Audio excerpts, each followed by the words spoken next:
Mache, Brabanwe, Niawe, Boniawe, Zuwoniawe, Bowe. I'll say, about that, do how you want. Iki may Terry, Siagla, Adi bread that do the way. The free Trisson, Adi ready, Gania, I want the pity there, but I can't be at the moment about that do. Amona we or one or bulletin be took back when I'll glad day. I'll glad day there. I know that word that way. There I know I know go. No, I tell you go. I will tell you how see I say, they tune and I did. They'll down like they'll move. I'll get a car. I'm on a bad do deal. Now go your help. I'm on a new. I'll glad day. There I know that boy. I wait. Jai de wa baye kwa janyo Jai de wa kreti ba janyo Kablo jaya bade Kakablo asablo ame You me ame please wo Via buenu de ya Plasia bayo Dasia wa ebonote Yo Bena pie me kumo mamada.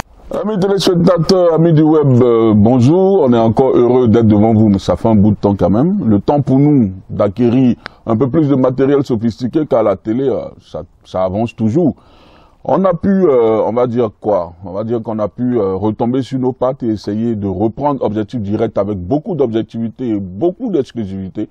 On est heureux, encore une fois de plus, je le répète, et puis je suis heureux de le répéter, n'est-ce pas, de revenir devant vous. Aujourd'hui, dans ce numéro spécial, parce que c'est bien sûr un spécial d'Objectif Direct, nous sommes encore une fois de plus en Côte d'Ivoire. En Côte d'Ivoire où l'actualité va se décliner vers les législatives en fin 2016, précisément dans le mois de novembre et de décembre, si nos informations sont exactes. Les candidats s'affirment. On a remarqué que souvent c'est à partir de Paris qu'ils déclarent leur candidature, dont je saurais vous expliquer pourquoi. Nous sommes heureux aujourd'hui, encore une fois de plus, vous voyez que je répète pour la 4e fois le mot heureux, de recevoir sur le plateau d'Objectif Direct, avec la caméra de Pierre Tau, qui est en pleine forme aujourd'hui. Nous recevons une candidate aux élections législatives dans le département de Ploléquin. C'est à l'ouest de la Côte d'Ivoire. C'est une dame, elle entame la quarantaine. C'est une battante. Elle a un militantisme assez poussé derrière elle. Elle a décidé d'affronter les électeurs de ce département de près de 32 villages. Et nous, de passage à Paris, nous l'avons chopée et nous essayons de savoir son actualité, de commenter son actualité avec elle et l'actualité du moment. Amis du web, amis téléspectateurs d'Objectif Direct, recevons ensemble Marinette Léa Bao. Marinette Léa Bao, bonjour. Bonjour à moi. Vous faites quoi à Paris? Je suis à Paris pour des vacances. Je suis là depuis une semaine, on va dire, depuis le 1er août. Voilà, en vacances pour 3 semaines. Ah, vous n'êtes pas en vacances puisque vous nous accordez une interview pour parler de votre ambition. D'abord en vacances, maintenant je profite pour parler un peu de mes ambitions politiques. Voilà. Donc on va dire d'un premier temps en vacances. Vous êtes en vacances. Voilà, vous êtes en visite privée comme on le dit dans votre jargon. Voilà. Mais ce que je veux dire, c'est que la remarque qu'on fait, c'est que les candidats ivoiriens aux différentes... nous sommes avec Idao, c'est notre chien, il va nous accompagner au cours de cette émission, donc souffrez d'entendre sa voix, ses aboiements, non mais c'est plutôt sa voix, c'est pas des aboiements. Donc ce que je voudrais dire, c'est que on a remarqué que les candidats ivoiriens, en fait de déclarer à des postes électifs, en Côte d'Ivoire depuis un certain temps, se déclarent à partir de Paris. Pourquoi? Je sais pas trop, pour moi c'est juste, moi je suis là, peut-être c'est une coïncidence, je suis là, comme nous avons des frères de la diaspora à Paris qui ont des médias bien vus et bien écoutés au pays, donc on profite de l'occasion pour se présenter. Voilà, c'est juste ça. Sinon, pour les autres, je ne sais pas. D'accord. Je ne sais pas trop. Voilà. D'accord. On va commenter l'actualité du moment. Nous sommes en plein jeu olympique. Ça, vous le savez? Oui, bien sûr. Vous savez qu'il y a une équipe de réfugiés au sein de cette année pour les Jeux olympiques? Non, ça, je ne savais pas. Vous ne savez pas? Je ne suis pas beaucoup l'actualité des jeux. Des jeux, voilà. D'accord, vous allez vous y mettre parce que durant un mois, Copacabana et toutes les autres places de Rio au Brésil seront vraiment sur les feux de la rampe pour suivre les prouesses des différents sportifs de haut niveau dans le monde. Ce que je voudrais vous dire, on a parlé des réfugiés, que pensez-vous de ce phénomène aujourd'hui dans le monde, sans compter tout ce qui se passe en Méditerranée où certains n'arrivent pas à véritablement atteindre la terre promise? Que pensez-vous de ce phénomène? Il y a beaucoup plus de morts. Vous pensez qu'il faut vider l'Afrique? Réellement, vous, quand on parle du phénomène des réfugiés, des migrants surtout, qu'est-ce que vous en pensez? D'abord des réfugiés, ensuite des migrants, c'est vraiment déplorable hein, de voir tous ces frères qui rêvent de l'Eldorado et qui n'arrivent pas. Qui n'arrivent pas à bon port, qui meurent en Méditerranée. Vraiment, c'est écœurant, c'est déplorable quand on voit les images. Surtout, on se dit que vraiment, moi je dirais ça comme ça, on a tout chez nous. Mais avec la politique qui s'est faite aujourd'hui, les frères pensent que, comment on dit, ils auront mieux ailleurs. Et malheureusement, ils n'arrivent pas à bon port. Ils restent en Méditerranée par milliers, des milliers de morts, c'est déplorable. Maintenant, pour les réfugiés aussi, on a des réfugiés politiques qui... Bon, il y a des pays où ils n'ont pas le choix. Ils font ça, ils n'ont pas le choix. C'est dommage, mais c'est comme ça. Ils n'ont pas le choix, donc... je sais pas, ils se réfugient ailleurs pour espérer avoir... comment on dit, une meilleure vie, mais bon, c'est tant mieux pour eux, c'est tant mieux. Si pour revenir au cas de votre pays, la Côte d'Ivoire, oui, il y a pas mal de réfugiés politiques. Bien sûr, oui, bien sûr. Est-ce que vous, en tant qu'actrice, on va dire, politique aujourd'hui, acteur du monde politique, est-ce que vous avez l'ampleur du phénomène des réfugiés en Côte d'Ivoire? Les réfugiés, il y en a toujours, il y en a beaucoup par milliers.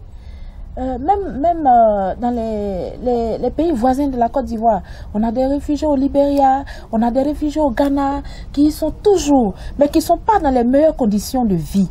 Et aujourd'hui, vraiment, ce que nous souhaitons, c'est que ces personnes-là, surtout du Ghana et de la Côte d'Ivoire, qui n'ont vraiment pas le minimum pour vivre, puissent revenir en Côte d'Ivoire, mais que le gouvernement mette une bonne politique en place. Parce que souvent, on dit aux gens de revenir, mais quand ils reviennent, c'est pas ce à quoi ils devaient s'attendre. Il y en a qui reviennent, mais qui sont jetés dans les prisons. On a des milliers de prisonniers qui sont revenus de l'exil, mais qui sont en prison aujourd'hui. Donc ceux qui sont restés en exil ont vraiment peur de revenir. Mais ils ne sont pas dans les meilleures conditions de vie là-bas. Donc vraiment, on souhaite que le gouvernement mette une bonne politique en place pour que les filles et filles de la Côte d'Ivoire qui sont encore à l'extérieur, mais pas dans l'Hexagone, mais qui sont dans les pays voisins surtout, et qui vivent très mal, puissent rentrer. Parce que ceux qui sont à l'Hexagone sont mieux? Bon, je ne sais pas vraiment. Mais il y en a qui s'adaptent. Il y en a qui sont vraiment intégrés. Mais dans les pays comme au Libéria, par exemple, je sais pas, je cite ce pays parce que j'ai beaucoup de parents là-bas et pour qui souvent... Vous avez une maîtrise de la situation, voilà, de leurs conditions de vie là-bas. Petit à petit, ils reviennent. On organise les convois, ils reviennent. Mais il y a beaucoup qui restent encore là-bas, qui hésitent encore, qui pensent que, en tout cas, mais bon, qui n'ont pas tort quand même, parce que quand ils reviennent, il faut affronter la famine, il y a beaucoup de problèmes qu'il faut affronter au pays. Donc ceux-là sont encore, ils hésitent encore. Donc, voilà. Le Libéria, parlons-en et ayant un regard et une pensée pieuse pour ce grand homme, une figure de proue, bien sûr, de cette région de l'Ouest. Voilà, un monsieur qu'on appelle Peignon, qui est malheureusement mort en exil au Libéria, c'est des douleurs. Mais c'est aussi ça, aussi la situation qui se... On va dire, vous pensez que la situation se normalise en Côte d'Ivoire aujourd'hui? C'est du 50-50 ou bien du 40-60? D'accord. On va dire on dira du 50-50. Ça, c'est la politicienne qui parle. Il est évident que si on pousse dans les derniers retranchements, on va trouver bien sûr une autre réponse. Mais ce que je voudrais dire pour aborder le dernier volet de l'actualité internationale que nous allons commenter, vous arrivez en Europe au moment où il y a quand même eu une vague d'attentats qui a frappé le vieux continent. On a eu le Bataclan. Tout récemment, à Nice, des gens sont tombés, mais il y a eu aussi le prêtre dans une bourgade française, quelque part, vers une ville appelée Saint-Étienne sur quelque chose. Bon, on va retrouver ça dans nos notes. Qu'est-ce que vous pensez on va dire, du regain du terrorisme aujourd'hui et surtout en Europe? C'est effrayant. Nous, quand on voit ça de loin, surtout à travers les médias, mais ça fait peur. Du coup, on a peur de s'aventurer ici. En même temps, on a peur pour les amis, les connaissances qui sont ici. Mais vraiment, on se demande pourquoi tant de méchanceté, pourquoi tant de je sais pas. Mais vraiment, ça fait peur. Ça fait peur, mais bon. Est-ce qu'il y a des moyens aujourd'hui d'éradiquer le terrorisme? Est-ce que vous pensez que est-ce que quand un attentat surgit, est-ce que vous avez une réflexion sur comment arrêter tout ce bain de sang? Je ne veux pas trop rentrer dans ce qu'on lit peut-être sur les réseaux sociaux ou bien à travers certains médias, de dire que quand par exemple il y a un groupe qui revendique un attentat et qu'on dit il y a tel homme politique qui est comment on appelle ça, qui est proche de ce groupe-là, bon, nous on ne comprend pas bien ces choses-là, mais je vais dire pourquoi. Mais parce que en même temps que les hommes politiques, surtout les hommes politiques de l'Occident, en même temps qu'ils condamnent, mais en même temps ils se connaissent avec les chefs de ceux qui revendiquent. Bon, nous on comprend pas bien pourquoi ça se passe comme ça, pourquoi ces choses, pourquoi en même temps qu'on revendique, en même temps qu'on condamne, et puis on sent des accointances entre les leaders occidentaux et certains groupes terroristes. Bien sûr, donc c'est des choses qui nous effraient, mais bon. D'accord. Amis du web, amis téléspectateurs, nous sommes avec Marinette Léa-Kpao, elle est candidate aux législatives 2016 à Bleulequin. Nous allons justement repartir à Bleulequin et repartir dans l'actualité ivoirienne carrément. La question qui nous vient à l'esprit, évidemment, avant d'attaquer bien sûr votre programme et tout ce qui va se dérouler au cours de ces législatives, où vous allez comme une candidate indépendante, il faut le dire. Tout récemment, nous avons assisté à des manifestations éclatées dans toute la Côte d'Ivoire par rapport à l'augmentation bien sûr du prix du kilowatt de courant, d'électricité. Des factures sont montées de manière exponentielle au niveau du coût. Il y a eu des manifestations, mais en amont de ces manifestations aussi, il y a eu la fameuse cérémonie de pardon à Bouaké. L'un dans l'autre, commentons d'abord les manifestations de l'augmentation du prix du kilowatt d'électricité et ensuite ce pardon qu'a pu obtenir le gouvernement de la part de ceux qui estimaient être en faute. Qu'est-ce que vous en pensez? Concernant l'augmentation, si vous visitez bien ma page Facebook, j'ai publié j'ai fait beaucoup de posts sur l'augmentation de la CEI, pardon. Vous êtes déjà en pleine campagne de la CEI, oui, non, c'est plutôt la CEI. La CEI, merci. J'ai fait beaucoup de posts sur cette augmentation-là que nous, les Ivoiriens, ne comprenons pas, d'ailleurs. On ne comprend pas. Parce que aujourd'hui, tu vois des factures d'électricité en Côte d'Ivoire qui partent d'une consommation de 25 000 francs à 75 000. Bon, qu'est-ce qui a changé? Mais c'est extrêmement abusif. On ne comprend pas. La CEI, pardon, j'ai toujours la CEI en tête. La CEI se fout vraiment des Ivoiriens. Et le président, en son temps, le 1er mai, nous a fait un discours pour dire que ça allait changer et que même ceux qui ont eu les factures augmentées allaient être remboursés sur le reliquat. Ce qui n'a pas été fait, à notre grande surprise, à la deuxième facture, on se rend compte que non seulement on n'a pas été augmenté, mais les factures ont doublé encore plus. Tu comprends? Donc, n'ont pas été remboursés. Les premières factures que le président a promis à être remboursées n'ont pas été, ça n'a pas été fait. Et à notre grande surprise, on se rend compte que, au moins, puisque les factures sont tous les 2 mois, on se rend compte de mai, juin, juillet, les factures ont doublé. Donc, vraiment, c'était incompréhensible. D'où les manifestations qu'il y a eu ça et là. À Daloa même, c'était vraiment grave. Ça a commencé à Daloa. Votre ancien fief? Oui, mon ancien fief. Ensuite, Boaké. Bon, mais maintenant, après, moi, Boaké, j'ai pas compris du tout. J'ai pas compris le sens du pardon. J'ai vraiment pas compris. J'ai pas compris. Si c'est parce que depuis des années, eux, ils payaient pas des factures. Ils payaient pas de factures et qu'ils se sont emportés parce que les premières factures qu'ils doivent payer ont augmenté.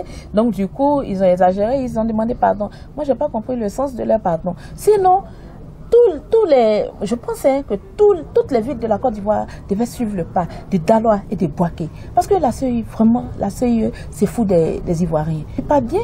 Mais s'il faut payer pour un loyer, comment on appelle ça?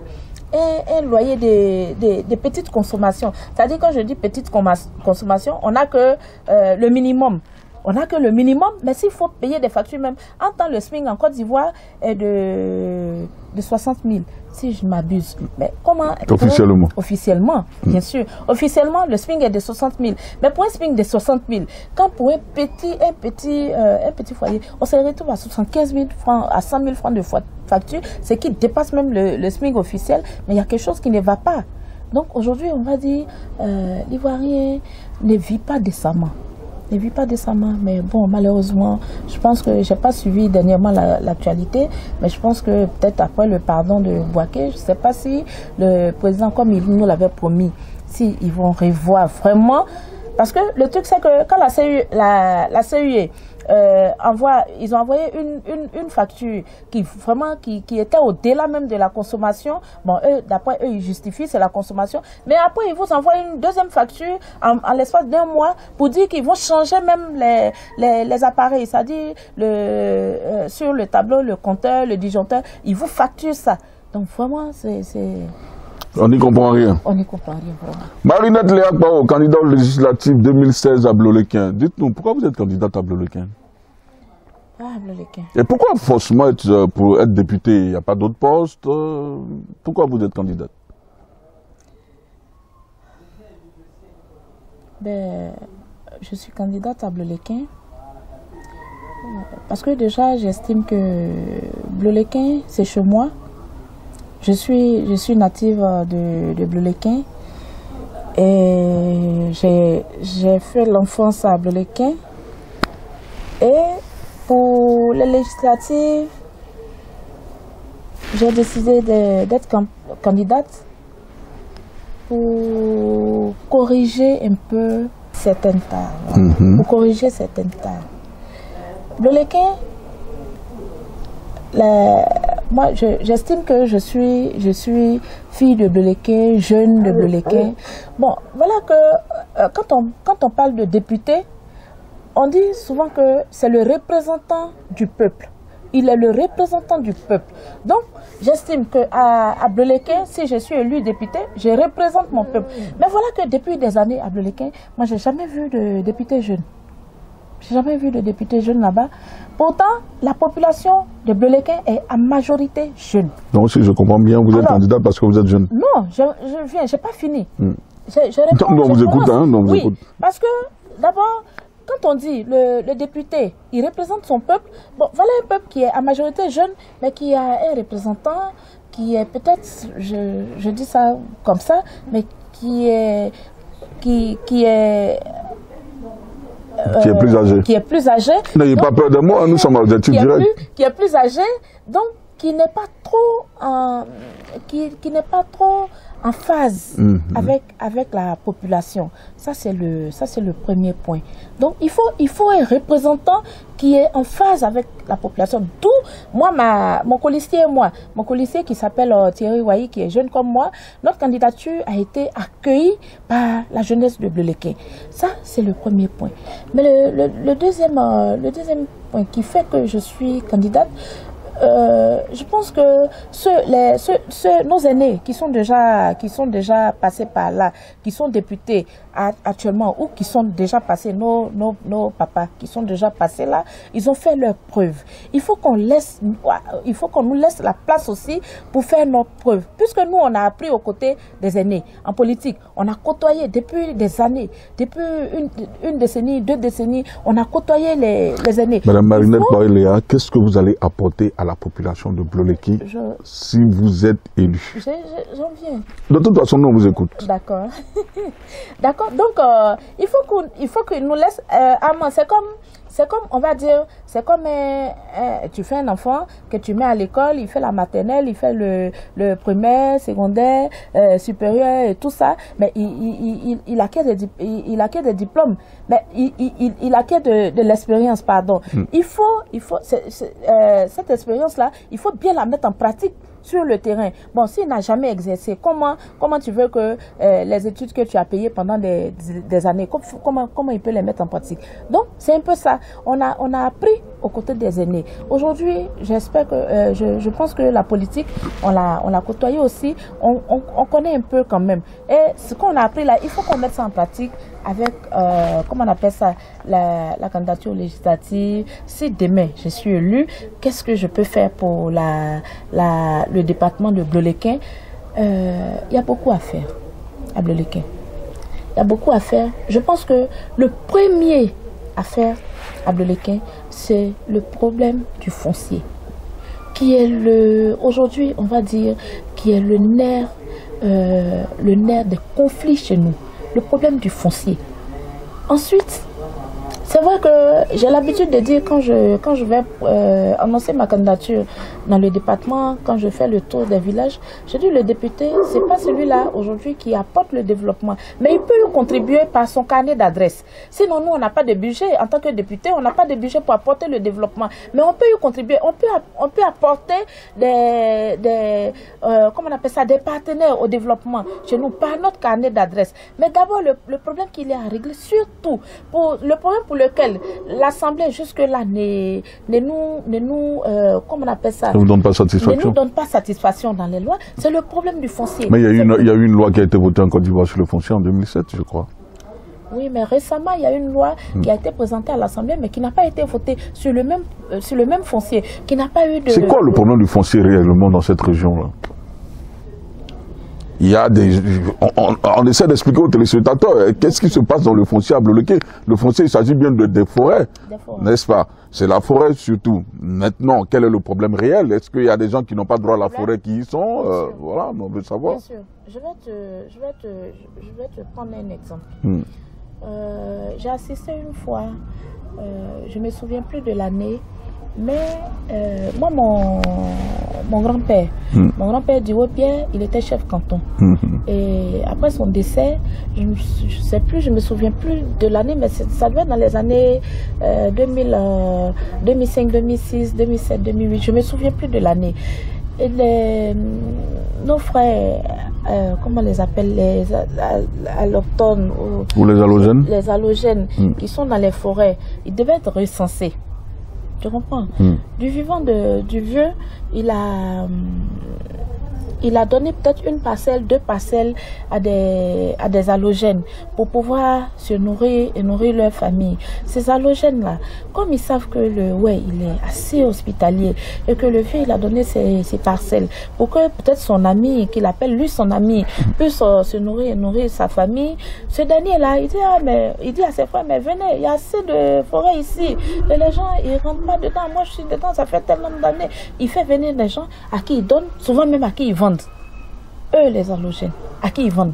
Du coup, sans en informer principalement les propriétaires. J'ai suivi un peu, pendant le recensement, on demandait au premier, le premier allogène à qui mon grand-père a donné une parcelle. On lui a demandé, qui t'a donné la parcelle? Il a dit le nom du vieux.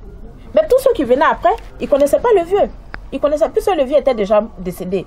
Mais c'est le premier à qui on a donné peut-être il a donné à 10, 15, 20 personnes, mais qui ne connaissent même pas le vieux. Mais quand ils viennent, quand on interroge, mais toi qui t'as donné la personne, il dit le nom le nom que l'autre lui a soufflé, mais qui n'est même pas le nom exact. On dit, est-ce que tu le connais? Il dit, oui, je le connais. Il habite où? Il dit, il habite là. On dit, est-ce qu'il est là? Il dit, oui, il est là. Pourtant, le vieux est décédé en 90. C'est ça les réalités chez nous aujourd'hui. Oui, c'est ça. Malheureusement, c'est les réalités. Donc, les gens occupent des parcelles dont ils ne connaissent même pas le propriétaire. Et pour les déloger, c'est compliqué. Il y a aussi, à côté de ça, ceux qui disent que les parcelles leur appartiennent, mais qui vendent. Pourtant, c'est faux. Ils font du faux. Donc, des autochtones, c'est-à-dire des originaires de la zone, oui, qui vendent des forêts qui ne leur appartiennent pas. Qui ne leur appartiennent pas. Ça aussi, ça existe. On peut pas... Et quelles sont les solutions pour aujourd'hui que vous préconisez pour que tout ça s'arrange, pour que chacun soit satisfait? Parce que il est évident que si on veut léser une partie pour arranger l'autre, il aura toujours des conflits. De léser une partie pour arranger l'autre, je pense que ça sera très compliqué de le faire. Puisque c'est ce qui s'est, je ne sais pas si, mais je pense que c'est ce qui s'est fait depuis, mais on n'arrive pas à trouver des solutions. Je pense qu'aujourd'hui... on laisse une partie pour arranger l'autre. Non, je pense pas. Je pense pas vraiment. Mais les gens essaient de régler. Les gens essaient de régler comme ils peuvent. Mais je pense qu'aujourd'hui, d'abord moi, en tant que candidate indépendante, moi, mon premier objectif, c'est de réconcilier. De réconcilier. De sorte que quand le département est réconcilié, quand tous les fils et filles de Bleulequin sont réconciliés, parce que le problème de foncier là, il n'existe pas que entre les allogènes et les autochtones, hein. Il existe aussi récemment, même ce week-end là, il y a eu des problèmes de foncier entre des villages du canton Bo.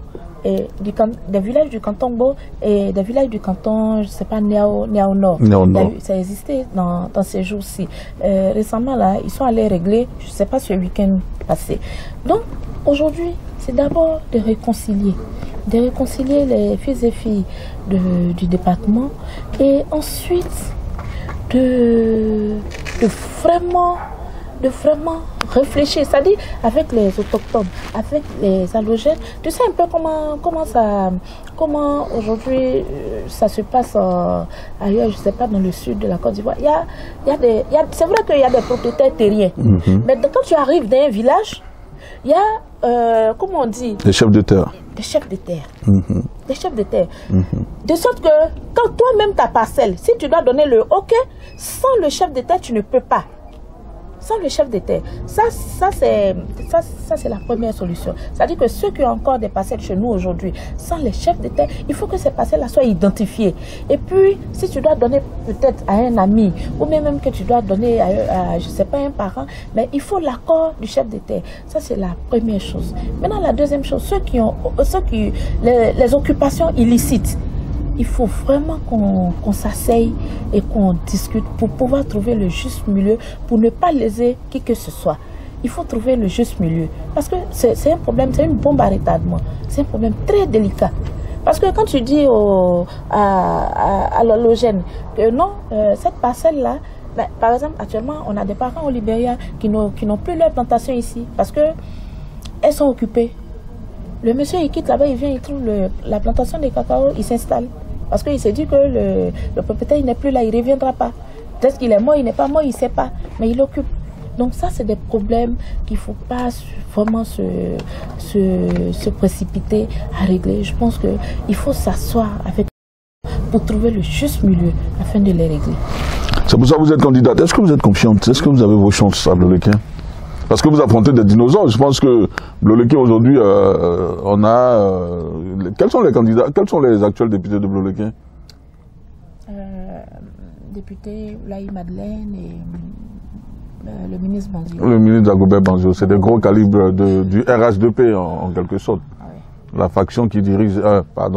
le groupement politique qui dirige la Côte d'Ivoire aujourd'hui. Et c'est à eux donc que vous devez affronter pour les prochaines législatives. Vous êtes confiante? Très confiante. Vous êtes sûre de gagner? Oui. Je suis sûre de gagner. Vous sortez votre confiance d'où? Est-ce que parce que vous êtes jeune? Est-ce que parce que vous avez des solutions pour le foncier? Ou bien est-ce que il est évident que vous avez une autre âme secrète? Bleulequin aujourd'hui, Bleulequin fait partie des départements dans l'ouest de la Côte d'Ivoire qui ont assez souffert de la crise qu'a connue la Côte d'Ivoire. assez souffert de la guerre. Je disais tantôt qu'on a beaucoup de parents qui sont réfugiés au Libéria, qui hésitent encore à revenir dans le département, juste pour dire que Bleulequin a assez souffert de la crise. Et ces parents-là, aujourd'hui, n'ont plus besoin de la politique politicienne. Ils ont besoin de gens, des politiciens pour les réconcilier. Des politiciens qui n'ont aucune coloration politique. Qui sont à l'aise avec, que ce soit le FPI, que ce soit le PDCI, le RDR, qui sont à l'aise avec tout le monde, qui n'ont pas vraiment de coloration politique. C'est pour ça que je suis confiante. Parce que moi, quand je vais à Bleulequin, quand je rends visite dans les villages où Thierry et moi, où on passe, il y a des gens qui nous... Thierry, c'est votre... Thierry, oui, c'est mon colistier. C'est votre colistier. Mon colistier. Il y a des gens qui nous disent, vraiment, moi, jusque-là, je suis PDCI. Mais avec vous, je pense que même avec mon étiquette de PDCI, moi, je suis avec vous. Je suis entièrement d'accord pour la politique que vous faites. Parce que nous, on veut faire la politique de développement. Pas on veut faire, mais on fait la politique de développement. Avant d'aller dans un village, par exemple, on rencontre la présidente des femmes, le président des jeunes et même le chef du village pour demander quels sont leurs besoins. De sorte que quand on arrive dans le village, c'est les mains chargées. Il y en a qui ont besoin de matériel pour travailler. Nous, on ne va pas pour dire, votez-nous, pour que demain, on vous apporte ci, on vous apporte ça. Nous, on fait déjà le concret. Mais vous êtes concret parce que vous êtes candidate et que vous avez besoin de leur voix. Non, mais il y a des gens, non, pas ça. Parce qu'il y a des candidats qui attendent à deux mois, 3 mois des échéances pour aller vers les populations. Mais nous, depuis 4 ans, on est présents sur le terrain, sans relâche. On est présents. On n'avait même pas annoncé les candidatures encore qu'on était présents sur le terrain. Vous avez fait quoi concrètement sur le terrain? Votre présence, ça fait quoi concrètement et où dans le département? Dans tous les villages. Dans tous les villages le département de Bleulequin compte 32 villages. Nous sommes présents. Il n'y a pas un village où tu iras aujourd'hui, où on te dira qu'on ne connaît pas Thierry Wahi et Marinette Léa. Qu'on ne connaît pas, c'est pas possible. On est présent dans tous les villages. Et cette fois-ci même, peut-être que nous sommes à notre 3e, 4e passage dans tous ces villages-là. Mais quand on va, puisqu'il y a plusieurs associations de femmes, il y a plusieurs associations de jeunes, on demande quels sont les besoins. De sorte que quand on va, récemment, les derniers tours, là, il y a 1 mois, 2 mois, mais depuis 3 mois, quand on va, c'est des broyeuses de manioc et des presseuses. Généralement, c'est de ça que les femmes ont besoin pour travailler, puisque chez nous, c'est les plantations de manioc, et elles exploitent, elles font comment on appelle ça, la denrée, voilà, la tiéké et autres. Donc, elles ont besoin, avant c'était de façon artisanale, on gratte le manioc, mais maintenant, elles ont plus besoin de broyeuses et tout ça. Pour se rendre un peu plus performantes. Donc, c'est ça qu'on envoie surtout dans les villages, pour rendre les femmes autonomes. On a ce rêve-là pour elles. Parce que quand on se regroupe en association, mais c'est pour avoir des fonds pour être autonome. Mais si on vous donne les moyens que vous n'arrivez pas à être autonome, c'est que vous ne comprenez pas pourquoi vous êtes en association. Moi, je rêve là pour les associations des femmes de chez moi, qu'elles soient autonomes, qu'on dise que ça c'est une association qui a au moins 20 millions dans son compte, ça peut arriver. C'est pas impossible. Léa Kpao, candidate aux législatives 2000. Marinette Léa Kpao, candidate aux législatives 2016 à Bleulequin, c'est à 600 ou 500 km d'Abidjan, c'est à l'ouest de la Côte d'Ivoire. Voilà, donc l'un de ces programmes, enfin, ce qu'elle propose, on va dire, de crédible et de concret à la population de Bleulequin, c'est éventuellement de gérer l'épineux problème du foncier. Et en long et en large, au cours de cette émission, nous sommes revenus là-dessus. Mais Marinette Léa Kpao, vous étiez militante FPI, vous êtes militante du FPI ou bien vous étiez? Aujourd'hui, politiquement, vous vous situez où?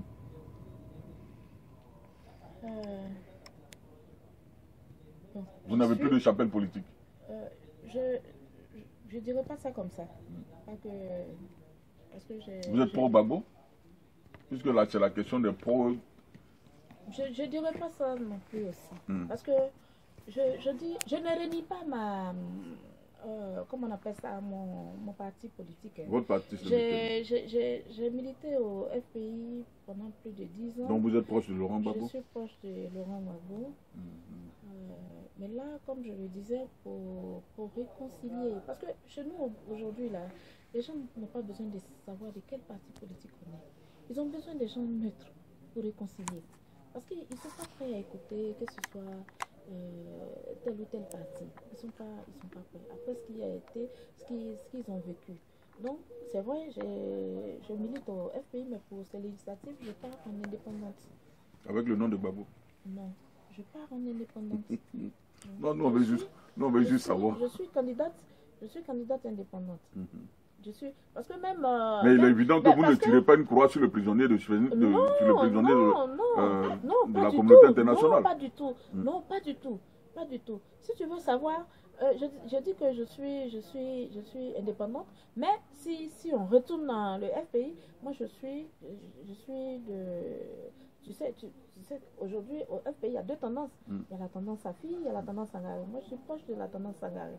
Donc, qui est proche de la tendance Sangaré? Mais vous êtes à Paris, hein, la Hollande, c'est à 2 pas. Ah oui, peut-être que je rendrai visite à président. Non, on suivra ça avec la caméra de Pietto. D'accord. Donc, mais au-delà de Blolequin, vous êtes quand même actif. On vous a vu avec la jeune chambre économique. On vous a vu du côté de... Essayez de nous expliquer un peu vos actions au-delà de Blolequin. En toile de fond, on a quand même checké un peu pour voir que vos actions se portent beaucoup plus sur les femmes et la petite enfance. Bien sûr. Vous avez mené des actions concrètes. Est-ce que dans le dernier volet de cet entretien que nous avons eu dans ce superbe jardin à Montsou-Mafli et quelque part dans le 95, dans le Val d'Oise en France, est-ce que éventuellement on peut avoir une idée de vos actions que vous avez menées sur le... C'est vrai, je parraine même une école maternelle à Dabou, maternelle qu'on appelle Tchotchoraf. Je parraine aussi les activités de la jeune chambre internationale. J'ai présidé une activité, c'était dans quel mois, à Boisseau, et là aussi, dans le mois de septembre, je vais parrainer une autre activité dans la même ville à Boisseau. Bon, après ça, je parraine beaucoup d'associations féminines et aussi de jeunes. Bon, courant, fin août, septembre, tout ça, et jusqu'en novembre, je parraine. Parce que je me dis que aujourd'hui, la petite enfance, c'est quand même l'avenir. Les enfants, ils sont l'avenir d'un pays, comme les jeunes. Comme les jeunes filles aussi, les jeunes garçons, les jeunes filles. Donc, quand on me sollicite pour ce genre de parrainage, en tout cas, je n'hésite pas. Et surtout, on va dire, mon coup de cœur, c'est l'école maternelle Tchotchoraf. Ces enfants-là, pour eux, je suis tout. Je suis leur maman. Pour la petite anecdote, après, on a fait comment on dit, la cérémonie les activités de fin d'année, et on a imprimé des t-shirts pour eux. Et après la fête, quand ils sont rentrés à la maison, le lendemain, les parents m'ont appelé, mais marraine, les enfants là, ils ont refusé d'enlever les t-shirts.